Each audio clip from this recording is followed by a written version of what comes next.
definitely made Peter cry. Yeah, weekly. Weekly. Hi everyone, welcome to another episode of Dietitian Life, where we tell you about our weeks. This week has been a little bit different to the usual. We had Katie from Vayner Media, Vayner Mentors, Sasha Group, and every other, Vayner X, all of their things come over, just slash handles. So she came over to talk in more detail to our staff, people that we work with, to get a really good feel around what we do as an organisation and how we treat our staff, and then what they feel about the organisation, and really trying to hone in a little bit more about just what we do, who we are. Yeah? Yep. What else are we talking about? With Katie? Oh, yeah, you got nothing. So there was a lot about branding, pretty much. So whilst Fuel Life is essentially the biggest dietetics practice here in Australia and potentially everywhere, then we're not the most well known. So wanting to try and get the brand to catch up to our current sitch and the reputation of us as a company, just to meet that. So with that comes a lot of change to plans and marketing, and trying to funnel all of our attention to building that rep out, and creating lots of content directed to trying to boost the brand. So pretty much when they talked about like trying to brand more specifically, the conversation that we had were mostly around mission, vision, and values that we hold dear. And as an exercise, I felt like I was right back at uni again. It was one of those things. It's like I was spending a lot of time like looking at Tyson and pissing him off because I was looking at him. Yes. But I was trying to see what his reactions were to the situation that was going on at the time, because I was like, are you feeling the same way that I am? And then post conversation, he's like, speak up. Why don't you say something? That's what I was saying to her. As I get, and it's obviously a very new situation, and I'm certainly quite intimidated having conversations with people like Vayner. As the week went on though, didn't really care as much, so I felt a little bit more comfortable to be able to kind of voice my opinion or ask questions around acronyms that they were using regarding what POV means. Yeah, prisoners of war, right? That's what she said. Yeah, prisoners of war. Abby's just shaking her head. Just like, what the hell? This is all I do is POV.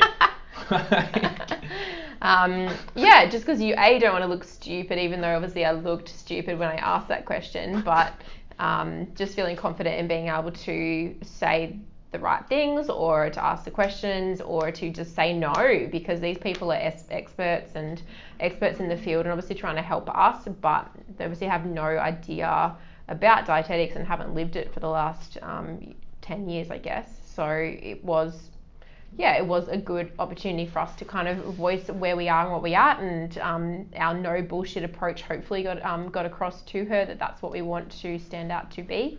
And I basically think that her spending more time with us gave her more insight into the business, and what we're about. So even though we, I obviously met them, had meetings over there, but it was only for a day, right? And then I also did a series of videos prior to actually the program. So really being here, immersing themselves with more of the people that we have in the company, allows them to get greater insight to then allow them to have greater impact on us and help with further growth. And that's ultimately the whole reason that we're working with them. In terms of branding, I guess from your perspective, in terms of giving you value, if you're thinking about branding your organization or your company, a lot of the stuff they were talking about was around really trying to get more defined on vision, mission, and values. Even though we've done it a bit, like now that we're kind of so large, it's around what that is molded into and what we may need to update to be more consistent, and then allow us to market more effectively. And what's the purpose behind developing a vision, mission, value, VMB? That's what I just pretty much was saying. But like, what's the purpose though? So the purpose? The purpose is so that, consistent in your messaging across all platforms and all times you ever talk about the business. So that when other people think about the business, they know what you stand for, essentially. Even though we've both struggled with it and we've voiced our opinions about it in the meetings, is around like, well, so what? So, it's kind of all talk and it just like sits on a mantle and you don't really use it because you're still going to do business. The thing with us is that we already live all of the values, mission, vision. Anything that we create is not going to change what we do. All it is just articulating it. So when other people look at it at a glance, they know what we're about. They want us to really focus on it so then they can market us better to their network and their contacts and tell a story about us that they can't tell obviously without being us. So they need some kind of guide and reference point. So if you have a brand, if you have a business, if you have anything that you're trying to build, trying to identify that and how you're going to tell it. If that's in a wanky way, go for it. If that's you. For us, we're not, and that's why we're kind of resistant to a lot of the stuff because we hate that shit and we don't want to have that kind of like and really that's where high-end the corporate frustrations and kind of points came, and you kind of go, well, like, but why? There's no point to this, and just get quite. I was getting like. Well, I got negative. I was negative Nancy on Monday. Like Abby, the new videographer, she hadn't spent too much time other than like a week in close quarters in New York, but pretty much. Just was like, what the hell? Why are you being so negative? I haven't seen you this negative. And it's normally my role to do that. So that was a bit of a weird one. And really, like on reflection and the communication we had after, it was just around making sure we get the most out of it. And because a lot of the things that they were saying to us and a lot of the questions they were asking, a lot of the things they were saying, it's like, I've already done that, I've already done that, I've already done that, I've already tried that, doesn't work. So it was very much like pushback from me of like, no, I don't want to hear the same shit, I've already tried that, doesn't work. But it's also like for Tyson, and she was saying normally it's like, so it should have happened last week, right? It should have already been there. For me, yeah, and I don't want to wait. I just want to action. Yeah. Which is inherently his frustration to a point. Well, on all things really. So the fact that they're trying to slow you down, I think, or at least get you to more have a defined plan that's on paper versus it all being up in your head, so that every time you're approaching or developing a new opportunity or whatever that you're doing, it's collectively based on all the things that you want to think about right now, about the vision, the mission, the values, instead of just acting as it is. So like I get it, but I also get how frustrating that is. Coming from obviously what we've built in such a short time without having all that shit. Yeah, like all of the quite good background stuff. And it's all embedded. We just haven't articulated it, and that's all it is. And I don't think it'll take us long to do it. So we'll do it, and then rebrand and make it amazing, and then we'll start marketing the shit out of it. And it's already starting with some of the stuff for Dietitian Life, especially. If you haven't seen already, go check out the video on a parody of being a dietitian. It's got a lot of hits. Gone viral. Pretty much in dietitian community at least. I think we had 160 and shares. And outside of it and across the world, really. It was across the world, so it was good. So hopefully that can continue. So go share it a few more times. We'll notice. Other stuff. So today's actually been quite good. Had like closing meetings, just like. There've been lots of closes this week. Yeah, a lot of businesses that we've talked to then close extra deals and extra business. So that's good. And then also reaching out to other businesses and then strategically looking at roles of different people in the company to better utilize their skills and then seeing where they need support. So yeah. I've had my hands in a lot of clinical pies this week, talking to a lot of my team and outside of it, trying to get them to ask me more questions and use me more is actually starting to pay off. So people are sending me queries around clients that they're struggling with, and also just because of the change in our management structure, actually receiving a lot more communication and feedback from everybody across the team means that I've got the opportunity to be able to add value and also then draw out some of those things that I might be able to help the specific practitioners with. So that's been really cool for me. Yeah, and I had a couple of, I guess, my conversations with practitioners just around the whole building people. I don't know if we talked about it last week at the building dietitians and building people thing. No, not really. No, we didn't. Talk about it with Vayner. We won't talk about it then. Just leave it. Just put it out there, and then people will go, "What is that? What are you talking about?" No, talk about it. That's not fair. Yeah, basically we talked about how Peter is very much invested in building dietitians, and then my role is becoming more of building people. So in that respect, we become kind of a pretty awesome combo into trying to touch every kind of variable that there can be in someone's like skills. Sneezing. videographer just had a sneeze. Tried to, like, I think she almost had a hernia trying to keep it in. She popped a valve.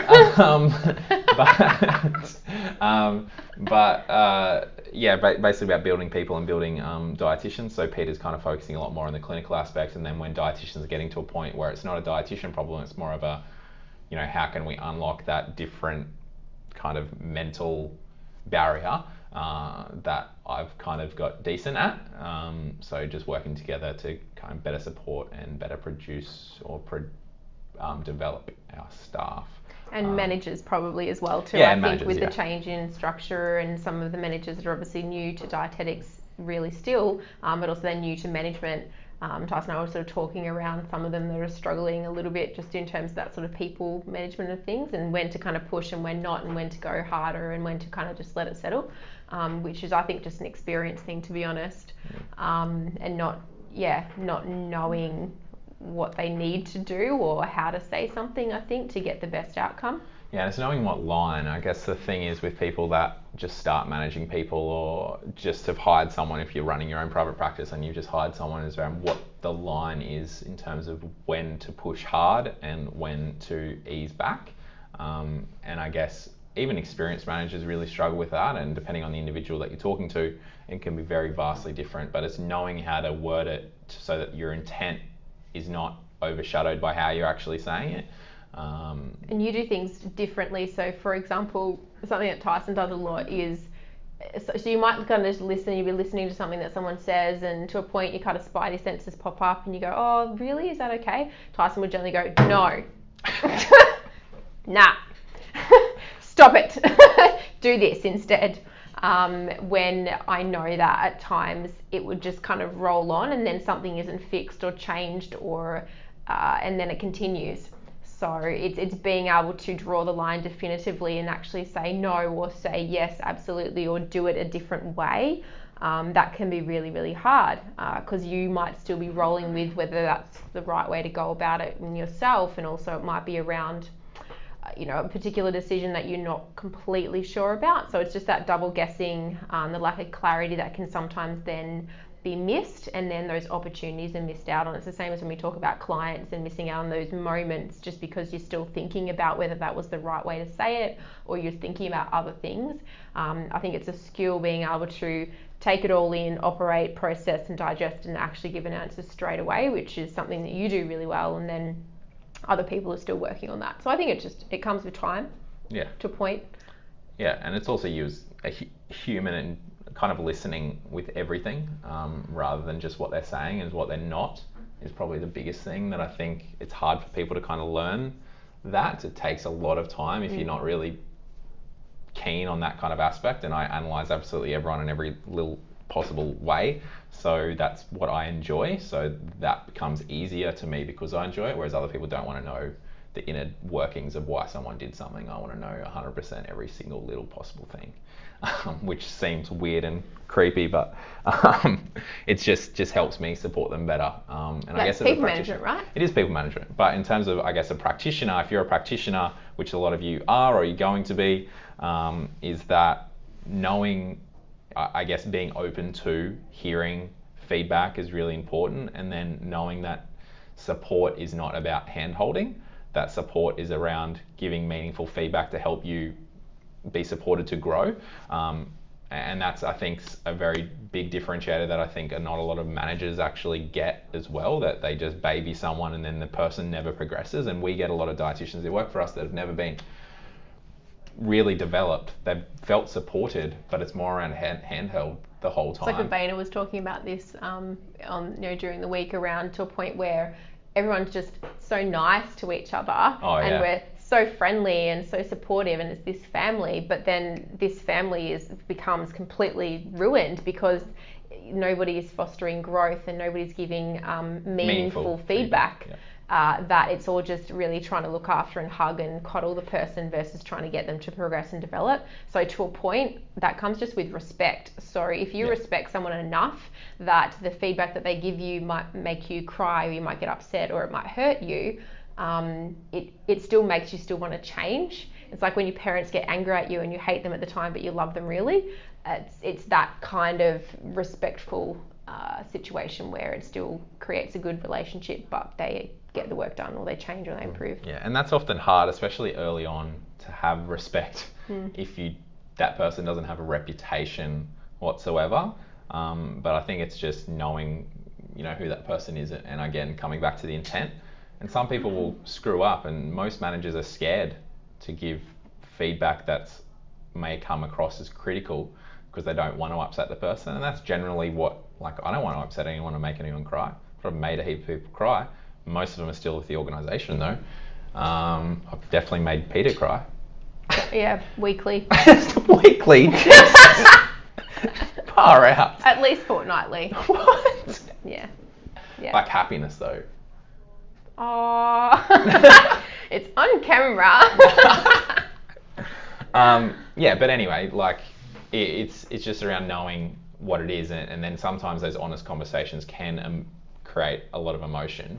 And I've come close to tears a couple of times just talking to practitioners about stuff because you become empathetic to what they're going through because we've gone through similar things. So it's just around, meaningful, respectful conversation. But knowing that the intent is always to support and develop someone rather than to just shit on them, basically. But yeah, other than that, I don't know, not much else other than closing business deals, talking to Vayner, talking about rebranding, trying to plan out the rest of our lives, basically in dealing the business. with Instagram fails and oh yeah, the Instagram stresses. went down. Thank you for the people that kind of helped me out by saying it's down. It's stressed me the shit out, and I was messaging Abby, a videographer, 11:30 at night. I was trying to message social media guy, but he was already asleep.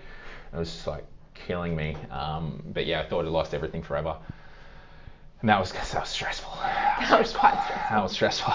So if you're someone that has an Instagram and you want to keep any of that data, probably try and download it all right now. Change your password more often. Because if a post goes viral or starts to go viral, someone's going to try and hack your shit. So, word of advice, peeps, please follow my instructions. And yeah, on that note, Dietitian Life for the week. As usual, any questions, hit us up. We're going to start doing more engagement on Lifers and the Dietitian Life Facebook, trying to get more questions from you guys. So please send them through because that's ultimately what's going to guide a lot of the Dear Dietitian videos that'll be coming in droves for the next few months. Cool. Sweet. Peace. Bye.